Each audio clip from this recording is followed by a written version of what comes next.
बिस्मिल्लाहिर्रहमानिर्रहीम, अस्सलाम वालेकुम। आप देख रहे हैं प्रोग्राम चर्रा, मैं उसामा जाहिद हूँ। और पाकिस्तान की सियासत में आए रोज़ एक नया भूचाल सामने आता है। इस्लामाबाद हाई कोर्ट के 6 जजेस ने भी एक नया भूचाल पाकिस्तान के पॉलिटिक्स में खड़ा कर दिया है। इससे पहले पाकिस्तान तहरीक इंसाफ का एक बयानिया रहा है और उन्हीं जजेस के एक ख़त ने उस बयानी को तक़वियत दी है, कहा यह जाता है, और ये जेस्चर किया गया है। उन जजेस का ख़त क्या है, उसके क्या मदरजात हैं, उसकी क्या तफसीलात हैं, इस तमाम तर सूरत पे बात करेंगे। हमें इस्लामाबाद से सीनियर सहाफ़ी शहराज अहमद शिराजी साहब ने ज्वाइन किया है। शिराजी साहब से इस बेसिक सूरत पे बात करेंगे। और दूसरा, जजेस के इस बयानिए को लेकर आया कि कितना सीरियस लिया जा सकता है, क्या उनके इस ख़त से किसी सियासी पार्टी को नुकसान पहुँचेगा या किसी सियासी पार्टी को फ़ायदा भी पहुँचेगा। ये दो अलग तरह के सवालात हैं। और क्या ये कोई इस्टेब्लिशमेंट के दो धड़ों की अंदरूनी लड़ाई है कि जिसकी वजह से ये तमाम तर सूरत सामने आ रही है और जजेस ने इतनी ताकतवर शख्सियात के सामने खड़े होने का फ़ैसला किया। ये जो चंद सवालात हैं बड़े टफ़ हैं और इस सवालात की जवाबात जो हैं वो क़ब्ल इस वक्त तो हम नहीं दे सकते, लेकिन इस तमाम तर सूरत पे एक तज्ज़िया, एक राय कायम की जा सकती है। लेकिन जो हमारे सीनियर सहाफ़ी हैं इस्लामाबाद के, ख़ासकर जो सहाफ़ी हज़रात हैं, वो इस हवाले से कुछ ना कुछ अंदरूनी डिटेल्स रखते हैं। शहराज अहमद शिराजी का शुमार जो है वो इस्लामाबाद के चंद सहाफ़ियों में से होता है, क्रेडिबल जर्नलिस्ट हैं। शिराजी साहब, ये जो ख़त सामने आया है 6 जजों का, इससे किस पार्टी को नुकसान और किसको फ़ायदा होगा और इसकी बेसिक क्या थी इस ख़त की? कि खत में लिखे हुए अलकाब सभी झूठे थे, उसने बस तंज में लिखा था मेरी जान हो तुम। अब देखते हैं कि क्या कुछ होने जा रहा है, लेकिन जाहिर बात यह है कि इस खत के बाद शहरी इक़्तिदार में और ख़ास तौर पर पाकिस्तानी सियासत में जो है एक हलचल मच चुकी है। और आज सुबह हमने देखा था कि पाकिस्तान तहरीक इंसाफ की जानिब से प्रेस कॉन्फ्रेंस भी की गई और जो अहम पॉइंट हमने उस प्रेस कॉन्फ्रेंस में देखा वो ये है कि पाकिस्तान तहरीक इंसाफ ने इन 6 जजों की सिक्योरिटी का मुतालबा कर दिया है कि इनको तहफ़्फ़ुज़ फराहम किया जाए। तो इससे आप अंदाज़ा लगा सकते हैं, जिस तरह आपका सवाल भी था, तो आप अंदाज़ा लगा सकते हैं कि किस पार्टी को इस खत से फायदा पहुंच सकता है। हम जरूरी बात ये भी है कि अब वकला और जो सुप्रीम कोर्ट है इस वक्त हम देख रहे हैं कि वहां पर भी अब से कुछ देर कबल इस खत के मामले के ऊपर जो है हमने देखा कि फुल कोर्ट इजलास बुलाया गया था और जस्टिस फायज ईसा जो कि चीफ जस्टिस पाकिस्तान है उनकी सदारत में जो है ये फुल कोर्ट जो इजलास है वो अब से कुछ देर कबल खत्म हुआ और उस खत का बाकायदा तौर पर मुख्तलिफ एंगल से जो है वो जायजा लिया गया। और हद से कबल हमने देखा कि इजलास से कबल चीफ जस्टिस ने जो है अटॉर्नी जनरल से मुलाकात भी की। तो इससे आप अंदाजा लगा सकते हैं कि काफी हलचल है इस्लामाबाद में, काफी हलचल है पॉलिटिकल सिचुएशन में। तो बज़ाहिर तौर पर हमने इससे कबल भी देखा, चूंकि पहला वाकया नहीं है, इससे कबल भी एक इस्तीफा सामने आया था जस्टिस रिटायर्ड शौकत अजीज सिद्दीकी साहब का, और उन्हें इस्तीफे में जो है अल्लामा मोहम्मद इकबाल का एक शेर भी लिखा था। और उस शेर से आप ये अंदाजा लगा सकते हैं, बल्कि सब देखने वाले हैं जो शऊर रखने वाले हैं वो इससे अंदाजा लगा सकते हैं। और उसी इस्तीफे को, उसी बयान को जो है सेकंड किया है इस्लामाबाद हाई कोर्ट के चीफ जजेस ने। तो ये पहला वाकया नहीं है, इससे कबल हम देखा था कि इस तरह के बयान सामने आ रहे हैं और आते गए हैं माजी में भी। तो अब देखते हैं कि जो दीगर जजेस है वो इस हवाले से क्या। शिराजी साहब, ये भी इस तरह की खबरें भी हैं कि कहीं इन जजेस को ही सज़ा सुना दी जाए और इन जजेस को ही मुअत्तल कर दिया जाए या इनके खिलाफ ही कोई सो मोटो जारी कर दिया जाए, कोई ऐसी भी खबरें हैं? देखिए, किसी शायर ने कहा था कि मैं चुप रहा तो मुझे मार देगा मेरा ज़मीर, गवाही दी तो अदालत में मारा जाऊंगा। सोच लिया मैं अब मोहब्बत में मारा जाऊंगा। तो खबरें तो बहुत कुछ है, अंदरूनी मामलात तो बहुत कुछ है, बहुत कुछ जो है वो जो इस्लामाबाद में सहाफती बरादरी है, जो सुप्रीम कोर्ट की रिपोर्टर है वो तो बहुत कुछ कह रहे हैं। लेकिन इस हवाले से कुछ कहना कब्ल वक्त, क्योंकि सारी बातें जो हालात है उनका बखूबी सबको इल्म है, सबको जो है सब जानते हैं कि क्या कुछ इस मुल्क में हो रहा है, क्या कुछ इस्लामाबाद में हो रहा है, क्या कुछ पाकिस्तानी पॉलिटिक्स में हो रहा है, और खासतौर पर क्या कुछ पाकिस्तानी सहाफियों के साथ हो रहा है। तो इस हवाले से कुछ कहना कब्ल वक्त होगा। लेकिन इस वक्त तमाम सिचुएशन का जायजा जो है वो लिया जा रहा है। इस खत का मुख्तलिफ एंगल से भी जायजा लिया जा रहा है कि आया इन जजेस को किसी ने प्रेशराइज तो नहीं किया, आया इस खत लिखने का बुनियादी वजह क्या है, या फिर किन उसूलों पर, किन बुनियाद पर जो है इस खत को लिखा गया है, खत को भेजा गया है। तो इन तमाम सूरत हाल के हवाले से बाकायदा तौर पर हिकमत अमली बनाई जा रही है। सुप्रीम कोर्ट में फुल कोर्ट इजलास जो है वो भी खत्म हुआ, आपसे कुछ ही देर बाद उसका जो एलामिया है वो भी जारी होगा। और देखना होगा कि सुप्रीम कोर्ट में या सुप्रीम कोर्ट का इस हवाले से क्या फैसला आता है। लेकिन खत जो है वो जब भी देखते हैं कि इस तरह का कोई मामला पेश आया तो चंद सहाफ़ी एक पॉजिटिव राय कायम कर रहे होते हैं, कुछ ट्रोलिंग कर रहे होते हैं। तो जो इस वक्त ट्रोलिंग कर रहे हैं सहाफ़ी, उनका जो एक पॉइंट ऑफ व्यू है वो नून लीग के लिए झुकता दिखाई देता है, जिसमें सरफ़हरिस्त पाकिस्तान के नामवर जर्नलिस्ट हैं और कुछ तमग़े वाले जर्नलिस्ट भी हैं, तमग़ा वाली जर्नलिस्ट भी हैं। तो ये जो सिलसिला है ये शुरू कर दिया गया जजेस के ख़िलाफ़, तो इनके ख़िलाफ़ भी कोई रेफरेंस या कोई चार्ज शीट, कोई इनके ख़िलाफ़ मुकदमा जो जजेस के ख़िलाफ़ बात कर रहे हैं? बदकिस्मती से हमारा ताल्लुक उस शोबे से है कि जिसको अब हमारे अपने ही लोग जो है बदनाम कर रहे हैं। वो एक जुमला है ना कि हमें अपने ही लोग अंदर से दीमक की तरह चाट रहे हैं, तो उसी तरह है। कुछ सहाफ़ी जो है वो ट्रोलिंग भी कर रहे हैं, कुछ सहाफ़ी जो है वो इस खत को लेकर सीरियस भी है, कुछ इस पर जो है पॉजिटिव तरीके से भी रिस्पॉन्स कर रहे हैं। तो ये तो हर किसी का अपना पॉइंट ऑफ व्यू है, लेकिन उस चीज को लेकर आप सहाफती अक़दार को बालाताक नहीं रख सकते। खत की नोयत को देखिए, या जो कुछ खत में लिखा गया है उसको देखिए, या फिर जो इस खत में जो कुछ लिखा गया है उससे कबल जो फैसले सामने आए हैं उसको आप देखिए। यानी खत में जिक्र किया गया है शौकत अजीज साहब शौकत अजीज सदीकी साहब का जो इस्तीफा है उस हवाले से बात की है, उनके बयान की भी जो हिमायत की गई है। तो आप उस तनाजुर में इस खत को देखिए कि आया उस वक्त कितना प्रेशर था, या प्रेशराइज किसने किया था, या फिर प्रेशराइज क्यों किया गया था।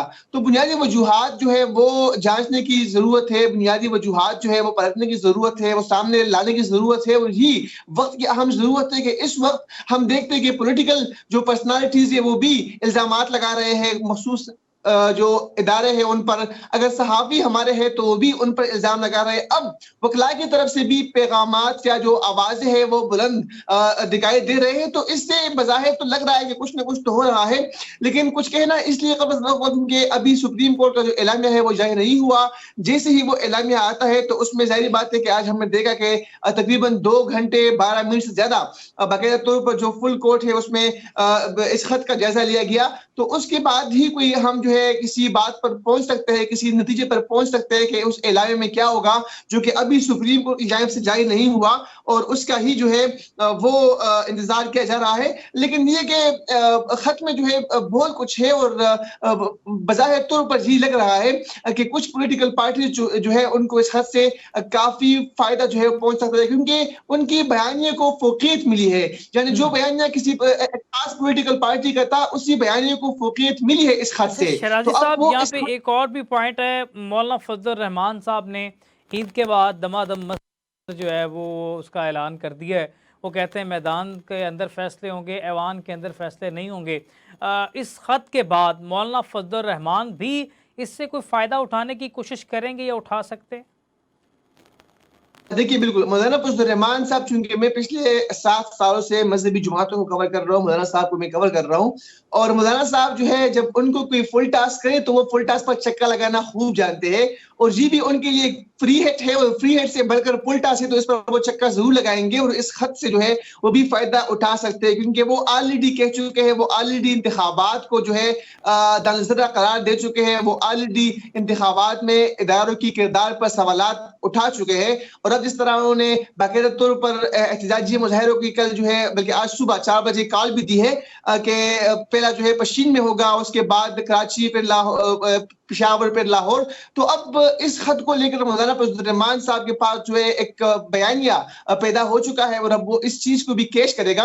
और जिस तरह इससे कबल भी हमें देखा था कि मौलाना फजल रहमान साहब जो है वो बाकायदा तौर पर जो बयानिया बन गया है, अब इसका वो जिक्र करते आए हैं। वो लास्ट प्रेस कॉन्फ्रेंस जब मैं उनकी खुद कवर कर रहा था तो वहां पर भी उन्होंने कुछ इस तरह की बातें की और मैंने उससे सवाल किया था इंतखाबात में इदारों की किरदार के हवाले से। तो वो बज़ाहिर तौर पर जो है वो इल्जामात लगाते आए हैं और वो उस प्रेस कॉन्फ्रेंस जो कि 14 फरवरी को उनकी प्रेस कॉन्फ्रेंस थी इस्लामाबाद में, वैलेंटाइन डे پر, تو اس پر مولانا فضل الرحمان صاحب کافی غصے میں نظر آ رہے ہیں. ٹھیک ہے شریف صاحب, اس تمام تر صورتحال بات کر لیتے ہیں. ہمیں یہاں پہ چھوٹی سی بریک لینی ہے, ایک وقفہ کے بعد دوبارہ. ویلکم بیک ناظرین. جس طرح سے گفتگو جاری تھی, پاکستان تحریک انصاف کو فائدہ ہو رہا ہے ججز کے خط کی وجہ سے, اور پاکستان جو مسلم لیگ نون ہے وہ اس حوالے سے ایک ٹرولنگ کا سلسلہ شروع کر رکھا ہے اس نے. اور دوسری جانب جس طرح سے شیرازی صاحب نے فرمایا کہ جمعیت علماء اسلام کے سربراہ مولانا فضل الرحمان فل ٹاس پر چھکا مارنا بہتر طریقے سے جانتے ہیں. شیرازی صاحب, مولانا فضل الرحمان جن کے سر پہ پگ رکھ دی گئی ہے کہ وہ اس وقت احتجاج کو لیڈ کریں گے, کوئی ایسی بھی صورتحال ہے کہ مولانا صاحب احتجاج شروع کریں اور پاکستان تحریک انصاف اسی احتجاج کی حمایت کر دے اور ان کے پیچھے کھڑی ہو جائے؟ بانی چیئرمین پاکستان تحریک انصاف نے کمیٹی بنائی تھی, اور اسد کیسر اور عمر ایوب مولانا فضل الرحمان صاحب کی رہائش گاہ پر آئے تھے. ان سے طویل ملاقات ہوئی تھی اور جو برف تھی وہ پگھل گئی تھی. بنیادی وجوہات یہی ہے کہ اب جو احتجاجی کمپین ہے, جو احتجاجی دھرنے ہوں گے, ان میں پاکستان تحریک انصاف نے مولانا فضل الرحمان سے جو ہے وہ ساتھ مانگا تھا. اور یہاں پر قابل غور بات یہ بھی ہے کہ مولانا فضل الرحمان صاحب کے ساتھ اسٹریٹ جو پاور ہے وہ بہت زیادہ ہے. اس کی بنیادی وجہ جو ہے وہ یہ ہے کہ جو مدارس کے طلبہ ہے مولانا فضل الرحمان کے ساتھ ایک بہت بڑی قوت ہے. تو اسی لیے ہر پولیٹیکل پارٹی کی یہ کوشش ہوتی ہے کہ مولانا فضل الرحمان صاحب ان کے ساتھ, کیونکہ ان کے جو لوگ ہیں وہ دھرنوں میں, جلسوں میں, جلوسوں میں, ریلیوں میں دل سے باہر نکلتے ہیں. مولانا فضل الرحمان کی ایک آواز پر لبیک کہتے ہوئے باہر نکلتے ہیں. تو پاکستان تحریک انصاف نے بھی یہ کوشش کی تھی کہ مولانا فضل الرحمان صاحب کو, مگر صرف مولانا فضل الرحمان صاحب کو نہیں, جتنی بھی دیگر جماعتیں ہیں, جو قوم پرست جماعتیں ہیں, جو مذہبی جماعتیں ہیں, ان تمام جماعتوں سے پاکستان تحریک انصاف نے 1-to-1 ملاقات کی. جو پاکستان تحریک انصاف کی کمیٹی بنائی گئی تھی اسد کیسر کی سربراہی میں, جن میں شیرازی صاحب سے ملاقات کی, محمود خان اطہری سے ملاقات کی, آفتاب خان شیرپاؤ سے ملاقات کی, عوامی نیشنل پارٹی سے پاکستان تحریک انصاف نے ملاقات کی. تو پہلی ملاقات مولانا فضل الرحمان سے ہوئی تھی اور ان کو اس بات پر قائل کیا گیا تھا کہ احتجاجی دھرنوں میں, احتجاجی ریلیوں میں ان کا ساتھ دے. اور کل مولانا فضل الرحمان صاحب نے جو ویڈیو بیان جاری کیا تھا, تو اس میں بھی اہم بات یہ تھی کہ جو احتجاجی دھرنے ہوں گے, جو کہ جن کا باقاعدہ طور پر مولانا فضل الرحمان صاحب نے اعلان کر لیا ہے, تو اس میں انہوں نے یہ بھی کہا ہے کہ جو دیگر پولیٹیکل پارٹیاں ہیں ان کو بھی ساتھ ملایا جائے گا. اب دیگر پولیٹیکل پارٹیز کون سی ہوگی اس کی وضاحت مولانا فضل الرحمان صاحب نے نہیں کی. اس میں ہم یہ تاثر لے سکتے ہیں کہ پاکستان تحریک انصاف جو ہے وہ ان احتجاجی مظاہروں کو جو ہے وہ جوائن کر سکتی ہے, کیونکہ اس وقت اگر دیکھا جائے تو مولانا فضل الرحمان صاحب کا جو نیریٹو ہے وہ, اور پاکستان تحریک انصاف کا جو نیریٹو ہے وہ ایک ہی ہے, دونوں ایک ہی پلیٹ فارم پر ہے. کیونکہ مولانا فضل الرحمان صاحب کو یہ شکوہ ہے, یہ شکایت ہے کہ ان کو ان انتخابات میں سیٹیں, نشستیں کم دی گئی ہے. تو پاکستان تحریک انصاف تو آج چیز پر جو ہے وہ رونا رو رہی ہے. تو اسی لیے دونوں کا نیریٹو جو ہے وہ اس وقت سیم ہے. مولانا فضل الرحمان نے ضمنی انتخابات کا بائیک آؤٹ کر دیا. اچھا شریف صاحب, کیا مسئلہ ہے کہ تمام پارٹیاں بلوچستان کی طرف رخ کیے ہوئے ہیں, پنجاب کو بالکل ہی, اب مولانا فضل الرحمان صاحب نے جو جلسوں کا شیڈول جاری کیا ہے اس میں پنجاب تو ہے کوئی نہیں اور بلوچستان سے اس کا آغاز کر رہے ہیں. دوسری جانب ہم نے پاکستان مسلم لیگ نون اور پیپلز پارٹی کا جھکاؤ بھی بلوچستان کی طرف دیکھا ہے. بلوچستان میں کوئی ایسی گیدڑ سنگی چھپی ہوئی ہے کہ ساری تمام سیاسی جماعتوں کا رخ بلوچستان کی طرف دکھائی دیتا ہے؟ دیکھیے, ہم نے تو یہ پہلے سے ہی ایک پیمانہ طے کیا ہوا ہے کہ سندھ جو ہے وہ وہاں پر بھٹو زندہ ہے, پیپلز پارٹی کے ساتھ ہے, پنجاب میں نون لیگی ہوتی ہے. تو خیبر پختونخوا کو جو ہے اب پچھلے ہم دیکھ رہے ہیں, کیونکہ میرا تعلق خود وہاں سے ہے, خیبر پختونخوا سے ہے, تو دو جو ہم نے حکومت دیکھی وہاں پاکستان تحریک انصاف کی آئی ہے. تو اسی لیے بلوچستان جو ہے وہ واحد صوبہ بچا تھا کہ جہاں پر ایک مخلوط قسم کی جو حکومت ہے وہ آتی تھی. تو اسی لیے اس دفعہ سب کی نظریں, بلاول بھٹو کی نظریں بھی بلوچستان کے اوپر تھی, میاں محمد نواز شریف کی نظریں بلوچستان کے اوپر تھی. مولانا فضل الرحمان صاحب سے آپ نے سوال کیا کہ بلوچستان سے کیوں, تو پشین سے باقاعدہ جلسے کا جو ہے وہ مولانا فضل الرحمان احتجاجی تحریک کا اعلان کریں گے. اور پشین وہ حلقہ ہے جہاں سے مولانا فضل الرحمان صاحب جو ہے وہ قومی اسمبلی کے رکن منتخب ہوئے ہیں. یہ وہ حلقہ ہے جہاں سے وہ رکن پارلیمنٹ منتخب ہوئے, تو اسی لیے وہاں سے انہوں نے جو ہے باقاعدہ کمپین کا آغاز کیا ہے. تو بلوچستان کے لوگ جو ہے ظاہری بات ہے وہاں کی محرومیہ خطرہ بہت زیادہ ہے وہاں پر. ہم دیکھ رہے ہیں کہ جو بیرونی سازشیں ہیں وہاں پر بہت زیادہ ہے, اور اسی لیے ان لوگوں کی جو زخم ہے ان پر مرہم رکھ کر کوئی بھی ان کو جو ہے وہ اپنے ساتھ ملا سکتا ہے. ہم نے دیکھا اس دفعہ وہاں پر جو ہے جمال ریسانی جو کہ بالکل ینگ ہے وہ وہاں سے پیپلز پارٹی کے ٹکٹ پر پارلیمنٹ منتخب ہوئے. اختر مینگل کو انہوں نے شکست دی ہے. اس کے علاوہ دیگر جو کام پرست جماعتیں ہیں وہاں پر اس دفعہ ان کو کافی جو ہلکے ہے وہاں پر شکست کا سامنا کرنا پڑا ہے. تو اسی سب کی وجہ وہاں پر اس لیے کہ باقی تینوں صوبے جو ہے وہ تو ہم دیکھ رہے ہیں کہ مختلف جو پولیٹیکل پارٹیز ہے ان کا اثر رسوخ وہاں پر زیادہ ہے, لیکن بلوچستان میں مخلوط ایک حکومت آ رہی تھی تو اس لیے سب نے جو ہے وہاں پر پنجے گاڑنا شروع کر دیے ہیں اور سب کی اچھا نظریں مولانا فضل الرحمان اگر نکلتے ہیں تو پاکستان تحریک انصاف کا تو ہمیں نظر آتا ہے کہیں نہ کہیں سپورٹ کر سکتے ہیں, کیونکہ پاکستان تحریک انصاف کے سپورٹرز کے خلاف کریک ڈاؤن سامنے آ جاتا ہے. تو مولانا صاحب کے احتجاج کے پیچھے وہ اپنا کام نکال لیں گے. جماعت اسلامی کا کیا سٹیٹس ہے؟ کیا جماعت اسلامی بھی مولانا صاحب کے پیچھے کھڑی ہو پائے گی؟ دیکھیے بہت مشکل ہے کہ جماعت اسلامی جو ہے وہ مولانا فضل الرحمان صاحب کے ساتھ کھڑی رہے, کیونکہ جماعت اسلامی کا ایک نیریٹو ہے. ان کے جو فیصلے ہوتے ہیں جماعت اسلامی کے باقاعدہ طور پر ان کا شورا بیٹھتا ہے, باقاعدہ طور پر جو چیزیں ہیں وہ ڈسکس ہوتی ہے, اس کے بعد وہ فیصلے کرتے ہیں. تو اب تو ان کے جو انٹرا پارٹی انتخابات ہیں وہ بھی ہونے ہیں, لیکن پی ٹی آئی کے ساتھ تو وہ جا سکتے ہیں, لیکن مولانا فضل الرحمان کے ساتھ احتجاجی دھرنوں میں آنا وہ کبھی بھی نہیں آئیں گے. کیونکہ ہم نے ماضی میں دیکھا تھا کہ جو انہوں نے جو ہے 2018 کے انتخابات 7 لڑے تھے متحدہ مجلس عمل کے پلیٹ فارم سے, تو اس کے بعد جن علاقوں میں شکست کا سامنا کرنا پڑا تھا جماعت اسلامی کو, تو اس کے بعد مجھے نہیں لگتا کہ جماعت اسلامی جو ہے, کیونکہ سیاست میں ظاہر بات دروازے اوپن رہتے ہیں, لیکن جماعت اسلامی کا ایک سٹانس ہے کہ وہ کبھی بھی مولانا فضل الرحمان کے ساتھ احتجاجی مظاہروں میں نہیں نکل سکتی. لیکن پاکستان تحریک انصاف کے لیے ان کے پاس ایک سافٹ کارنر ہے, اور ہم نے دیکھا تھا کہ جب قومی اسمبلی میں جب پاکستان تحریک انصاف کے اراکین کا مسئلہ آیا تھا تو جماعت اسلامی نے اپنا پلیٹ فارم بھی ان کو پیش کیا تھا. تو اس سے ہم اندازہ لگا سکتے ہیں کہ پی ٹی آئی کے لیے تو ان کے پاس ایک سافٹ کارنر ہے, لیکن مولانا فضل الرحمان کے لیے کبھی بھی نہیں. اور اس وقت اگر دیکھا جائے تو جتنی بھی قوم پرست جماعتیں ہیں وہ بھی مولانا فضل الرحمان اور پاکستان تحریک انصاف کا جو نیریٹو ہے اس کو سپورٹ کرتے ہوئے ہم دیکھ رہے ہیں کہ جس طرح محمود خان اچکزئی جو ہے پاکستان تحریک انصاف کے ساتھ مل گئے ہیں. اس کے علاوہ آفتاب خان شیرپاؤ کی بھی یہی نعرے ہیں جو مولانا فضل الرحمان لگا رہے ہیں. اس کے علاوہ عوامی نیشنل پارٹی کی بھی یہی نعرے ہیں جو پاکستان تحریک انصاف اور مولانا فضل الرحمان جو ہے وہ لگاتے ہوئے دکھائی دے رہے ہیں. تو اب اگر دیکھا جائے تو یہ پی ڈی ایم کی طرح جو حکومت سے باہر جماعتیں ہیں ان کا بھی ایک الائنس بن سکتا ہے, اور ایک الائنس بنا کر وہ باقاعدہ طور پر حکومت کو گرانے کی کوشش تو نہیں کریں گے, لیکن سڑکوں پر نکل کر احتجاجی مظاہرے ضرور کر سکتے ہیں. اور اچھا یہ تو صورتحال شنازی صاحب ایک طرف ہے, لیکن سوال جو میجر سوال ہے, بڑا سوال ہے, کیا یہ جو دھرنے ہونے جا رہے ہیں, جلسے ہونے جا رہے ہیں, لانگ مارچ بھی ہوگا, اس سے گورنمنٹ کو فرق پڑے گا؟ کیا گورنمنٹ کی جو مدت ہے وہ پوری ہو پائے گی, یا صرف 1 سال 1.5 سال کی کہانی ہے جو پاکستان کی سیاست میں ہوتا آیا ہے؟ دیکھیں یہ حکومت چل پائے گی یا پھر نہیں, یا پھر کتنی سالوں کی حکومت ہوگی, اس حوالے سے تو حتمی رائے قائم کرنا جو ہے وہ قبل از وقت ہوگا. لیکن جو انداز ہے وہ تو یہی ہے کہ ابھی جس طرح پاکستانی پیپلز پارٹی نے کیبنٹ میں بیٹھنے کا فیصلہ نہیں کیا ہے, یا اس طرح دیگر جو فیصلے ان کے سامنے آ رہے ہیں, تو ان میں بھی کافی تضاد جو ہے وہ ہمیں دیکھنے کو مل رہا ہے, اور لگ نہیں رہا کہ 5 سال کی حکومت جو ہے مدت پوری کر پائے گی, کیونکہ ابھی سے ان کی ٹانگیں لڑکڑا گئی ہے, اور ابھی سے کچھ ایسی خبریں سامنے آ رہی ہے کہ ان کے آپس میں بھی جو ہے وہ جھگڑے ہوں گے مختلف عہدوں پر, مختلف وزارتوں پر. اس کے علاوہ جو دیگر قانونی یا جو دیگر آئینی عہدے ہیں ان پر بھی ان کے اب جو ہے کچھ عرصے بعد جھگڑے شروع ہو جائیں گے. سب سے بڑا جو امتحان ہوگا سینٹ کے انتخابات ہوں گے ان حکومتی اتحادیوں کے لیے, تو لگ تو نہیں رہا کہ ان کی حکومت جو ہے وہ مدت پوری کر پائے گی.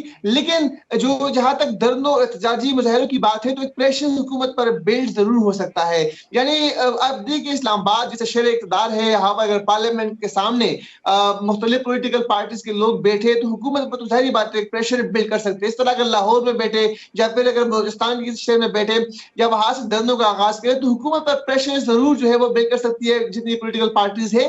لیکن دیکھیں حکومت اسی لیے اپنا ٹائم میں سمجھتا ہوں کہ پورا نہیں کر پائے گی کہ یہ ایک वाज़ी हुकूमत नहीं है। मुख्तलिफ पॉलिटिकल पार्टीज़ ने मिलकर हुकूमत बनाई है और माज़ी में हमने ऐसी हुकूमतें बहुत कम देखी है कि जो अपनी मुद्दतें पूरी कर पाई है। तो इसीलिए बहुत मुश्किल लग रहा है इनके लिए। बहुत कम नहीं है शायद साहब, ने देखी कोई नहीं है कोई ऐसी गवर्नमेंट जो अलायंस शुदा हो और उसने वक्त पूरा कर लिया। बड़े मियाँ साहब को इस चीज़ का पता नहीं था, बड़े मियाँ साहब की मंजूरी के बाद ये फैसला किया गया। आप समझते हैं कि बड़े मियाँ साहब इतने ज़ीरक सियासतदान हैं तो उन्होंने ये फैसला कर लिया कि तमाम सियासी जमातें मिलकर अलायंस शुदा जो है गवर्नमेंट बनाएंगी? देखिए बड़ी मियाँ साहब के साथ तो जो जो हाथ हुआ है उस दिन शहबाज शरीफ साहब जो है वो पार्लियामेंट में आए तो सामना उनका मुझसे हुआ तो मैंने सवाल कर दिया, मैंने कहा शहबाज शरीफ साहब वज़ीर आज़म बनने के लिए आए सॉरी नवाज शरीफ साहब वज़ीर आज़म बनने के लिए आए थे, आप कहाँ वज़ीर आज़म बने? तो घूरते हुए और इंतहाई अजीब नज़रों से देखते हुए हमारे प्यारे वज़ीर आज़म साहब जो है वो आगे निकल गए और मुझे कहा उन्होंने कि वो अब भी वज़ीर आज़म है। तो अब मुझे नहीं लग रहा है कि वो कौन-सी वज़ीर आज़म है, लेकिन देखते हैं कि वो क्या कर पाते हैं। लेकिन ये फैसला उनका वाक़ई गलत फैसला था। आपको याद होगा जब पीडीएम की हुकूमत बनी तो उसके बाद मौलाना फजल रहमान साहब के साथ हम जो बीट रिपोर्टर थे हमारी नशिस्त थी, तो मौलाना फजल रहमान साहब ने ये कहा कि हम कभी नहीं चाह सकते कि पाकिस्तान तहरीक-ए-इंसाफ की जो हुकूमत है वो हम जो है किसी भी तरीके से चेयरमैन पाकिस्तान तहरीक-ए-इंसाफ की हुकूमत से या फिर उनकी जो वज़ीर आज़म है उनको उनसे निकाल दें। लेकिन हमें अच्छा जो दिया अच्छा था वो शहजाद साहब, एक तो ये तो सूरत हाल हम देख रहे हैं जो हो रहा है सारा कुछ, इसके बाद बजट भी आने वाला है। बजट के बाद देख रहे हैं कोई ऐसी अंदरूनी खबरें हैं कि मोहसिन नकवी साहब को कोई बड़ी सीट मिलने जा रही है? देखिए जिस स्पीड से वो तरक्की कर रहे हैं जिस तरह हमने देखा पंजाब में फिर उसके बाद वो चेयरमैन पीसीबी बने, अब जो वजीर दाखिला अब सेनेट से भी, तो जिस स्पीड से वो तरक्की कर रहे हैं, जिस स्पीड से वो तरक्की के मनाजिल तय कर रहे हैं, लग तो यही रहा है कि उनको कुछ ना कुछ बड़ा ओहदा जो है वो मुस्तकबिल में देने की जो प्लानिंग है वो की जा रही है। और वो डिलीवर भी हमने देखा कि उसने पंजाब में कुछ ना कुछ डिलीवर भी किया है। तो विफाक में जब वो आए तो यहाँ पर भी वो जो शुरू के दिन थे उनके खैर अभी आगाज ही है, लेकिन वो कुछ ना कुछ डिलीवर कर रहे हैं और यहाँ पर भी इस्लामाबाद की हवाओं में ये खबरें गर्दिश कर रही है कि मुस्तकबिल में उनको कोई बड़ी सीट या कुछ बड़ा ओहदा जो है वो उनको ऑफर कर सकते हैं, जो कि सर बड़े ओहदे की तो बात कर लेते हैं।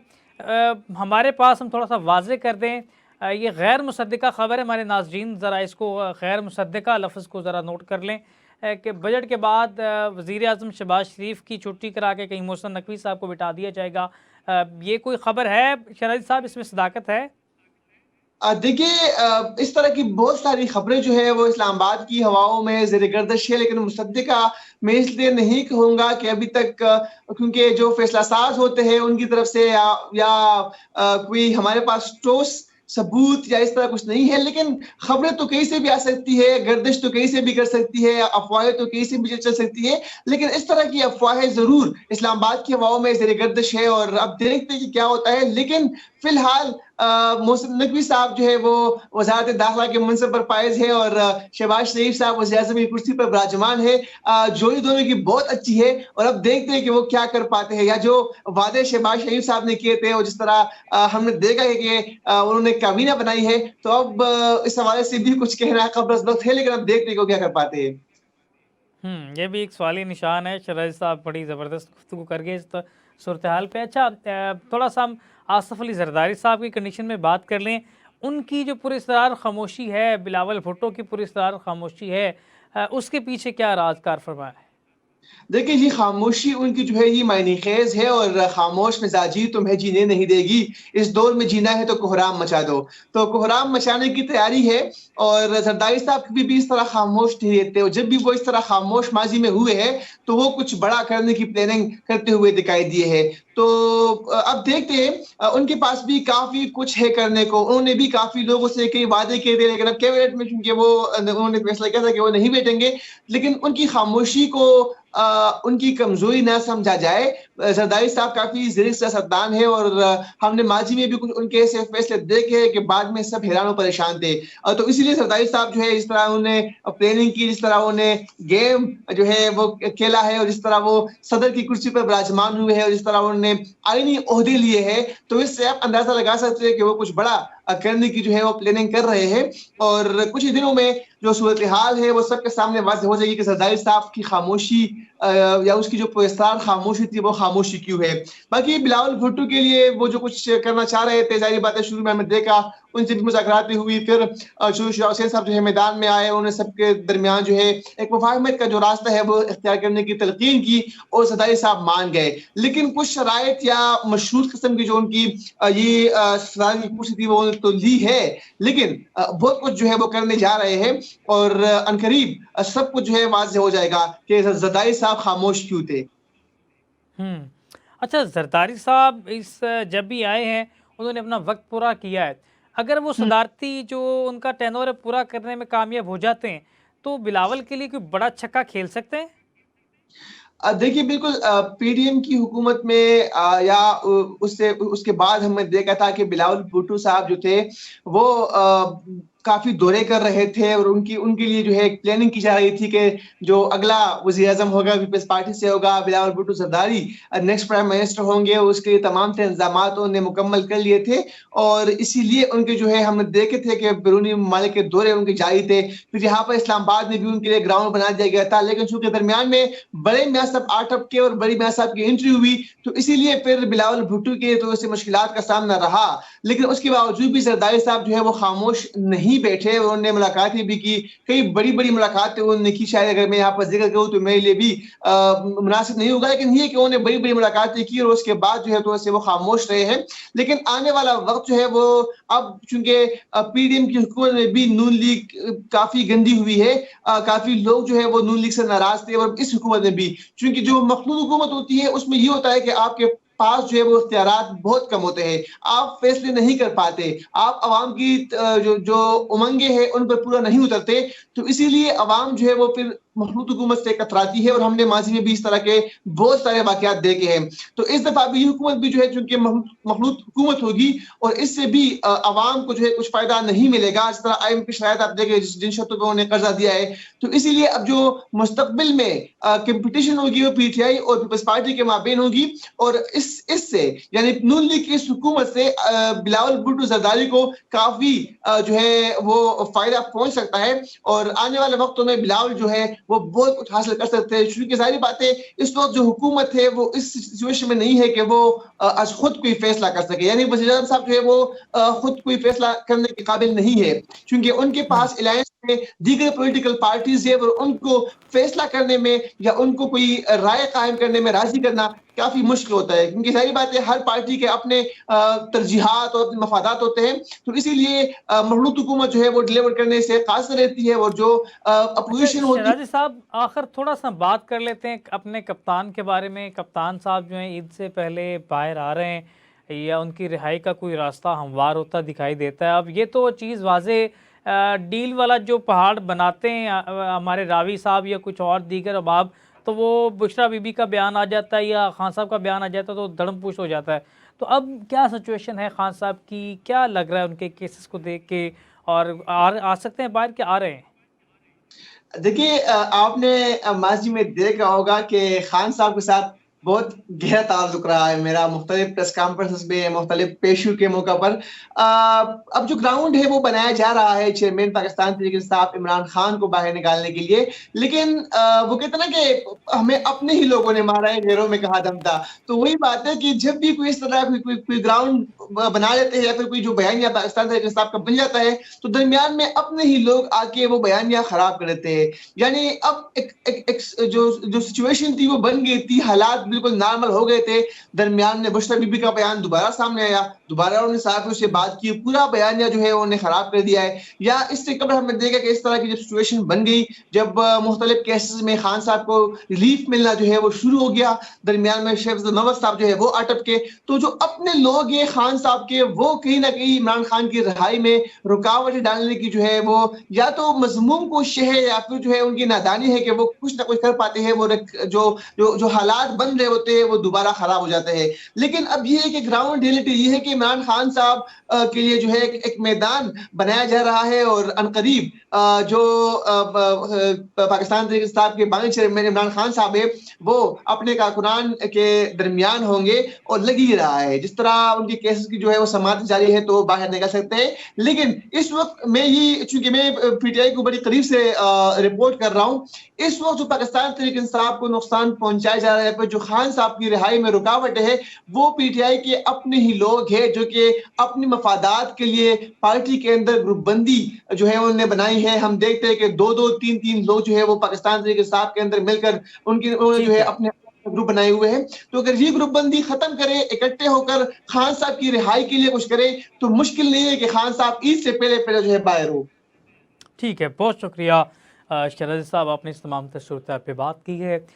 جس طرح سے شہراز صاحب نے فرمایا کہ پاکستان تحریک انصاف کے اندر کچھ گروپس موجود ہیں جنہوں نے پاکستان تحریک انصاف کے چیئرمین عمران خان کی رہائی کے لیے جو اقدامات ہیں ان کو مشکلات سے دوچار کر دیا ہے. اگر وہ گروپ بندی جو پارٹی کے اندر ہو چکی ہے تو اگر سیٹلمنٹ کیا جا سکے, اس کو اچھے طریقے سے مینج کیا جا سکتے, ہو سکتا ہے پاکستان تحریک انصاف کے چیئرمین عمران خان ان کی توقعات سے پہلے جیل سے باہر آ سکتے ہیں. تو اس وقت پاکستان تحریک انصاف کی جو تمام پارٹی ہے وکلا کے ہاتھ میں ہے, تو وکلا کی کارکردگی کیا ہے, یہ ہے وہ سوال نشان جس پر اگر کوئی صحافی سوال اٹھاتا ہے تو وکلا کو غصہ آتا ہے اور طرح طرح کے جوابات بھی سننے کو ملتے ہیں. بہرحال یہ لیگل ٹیم کی کوتاہی ہے, اور لیگل ٹیم کی کوتاہی کی وجہ سے مخصوص نشستوں والا معاملہ جو ہے وہ بھی حل نہ ہو سکا, اور اس سے پہلے انتخابی نشان بلہ بھی چھن گیا. یہ تمام صورتحال پر بات ہوتی رہے گی. اپنے میزبان اسامہ زاہد کو دیجیے اجازت. اللہ نگہبان.